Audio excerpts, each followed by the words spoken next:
Hello, everyone, and welcome to Green Magic and Plant Allies and Herbology. We're going to talk about magical herbology, sacred herbology. We're going to talk about working with your plants in ways that I often don't talk about. I do it, I live it, but I don't often talk about this outside of this workshop. When people start asking me questions or people ask me about working with plants specifically.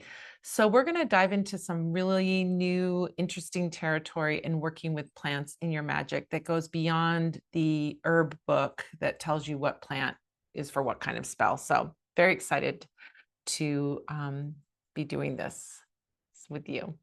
So for those of you who don't know who I am, I'm Madame Pamita. I'm an author. I've written Baba Yaga's Book of Witchcraft, the Book of Candle Magic, Madame Pamita's Magical Tarot, which is called Magical Tarot now, Silver Acorn Tarot Book, and Cancer Witch.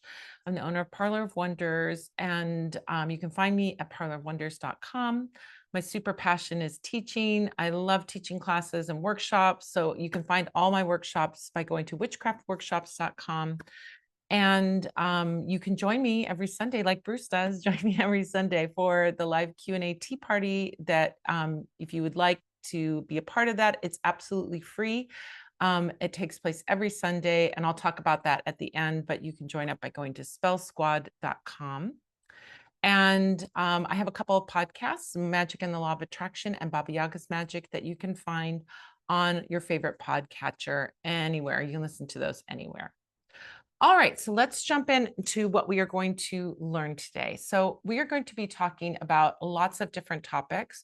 First, we're going to be talking about plant magic in general. Then we're going to be going into what is magic. I love this little segment. I've taught it before, but I think it is really helpful as a reference to understand if we are working magically with plants, why are we working magically with plants? What benefit do they bring to us?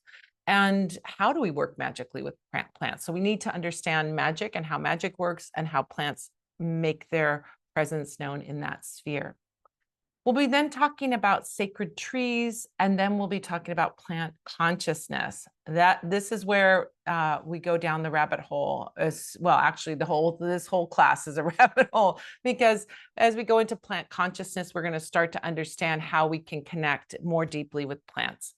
Then we'll talk about connecting to trees, and then we'll talk about finding your plant ally, your magical ally in the plant kingdom. Once you find your ally, how do you communicate with your ally and working with your plant ally?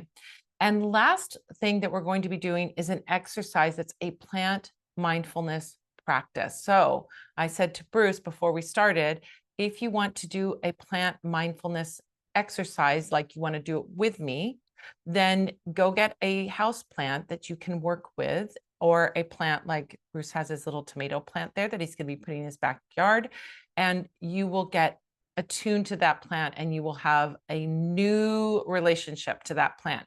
So this is a wonderful way to connect with plants in nature, to connect with plants in your home, and to really build this relationship with plants. So got a lot to cover today. All right.